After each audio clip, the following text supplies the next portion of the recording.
I don't want to talk long today. I really would like you to just remember and reflect on some of what you've heard today, which I think in many ways has been very important, aside from the frivolity. I'm so glad you were able to get a glimpse of some of the good work that you do as being a part of this chapel. And these wonderful testimonies and compliments that we've been paid today, which are remarkable to have Sister Nora say that we embody the Beatitudes in the life of our congregation is something to think about and something to live up to. I do want to tell you a story about something that happened this last week, though, Wednesday night, in our continuing educational series at the potluck dinner. We had a lovely lady from the Humanistic Judaism congregation in Sarasota. And it was quite interesting, and the humanistic Jews don't talk a lot about God. They tend to talk a lot about human potential and human responsibility. But someone did ask, I thought, a rather insightful question. They said, well, if you don't talk a lot about God or reflect on the nature of God and those divine kind of elements of your faith, then how do you express your spirituality? And the lady simply said, by the way I treat people. I thought that was a great response. What is authentic spirituality? What is true religion? Well, it's described here in this passage in Hebrews and several other seminal texts in the Bible. You may want to jot a few of these down. But one of my favorites is out of the book of Isaiah. When the prophet asked, what is the sacrifice? What is the religious obligation? What is the offering that God really requires? And this is how the prophet responds. For a man to humble himself, to loose the chains of injustice, to provide the poor and the wanderer with shelter, and to clothe the naked. Now that's a definition of religion that I can live with. You see, this thing we call the spiritual life has several dimensions. There is the vertical dimension, but then there's the horizontal dimension. And it's interesting that the symbol of the Christian church, the cross, contains both the vertical and the horizontal. Someone once called it the roof and the walls.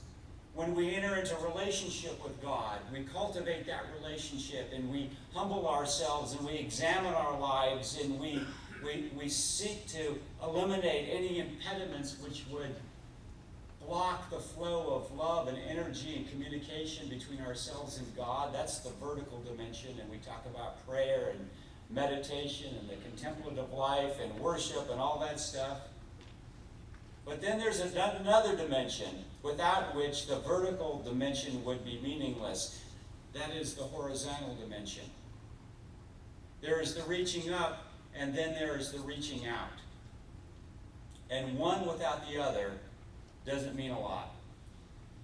And so when Jesus himself defines authentic spirituality and true religion, he casts it in terms of the horizontal dimension. And in that other passage, which I've quoted several times here from the pulpit, Matthew 25, the only criterion for judgment really listed in the gospel accounts: who's going to make it and who's not going to make it, who's going to pass the test of judgment and who's not. The only criterion listed here in Matthew 25. And this is what Jesus said: I was hungry and you fed me. I was thirsty, and you gave me water. I was naked, and you clothed me. I was in prison, and you visited me. And they said to Jesus, when did we see you hungry and thirsty and naked and in prison? And Jesus said, as much as you've done it to the least of these, you've done it to me. And conversely, as much as you've not done it to the least of these, you've done it to me. So, I was a migrant family in need of electricity, and you ignored me. I was the child of a prisoner in need of a gift, and you ignored me.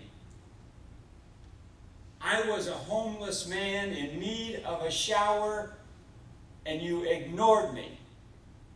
And so as much as you've done it to the least of these, you've done it to me. Now, John mentioned guilt, the gift that keeps on giving. I'd like us to get beyond guilt to action. We said in this congregation that our mission is to help persons develop a vital faith in God, that vertical dimension.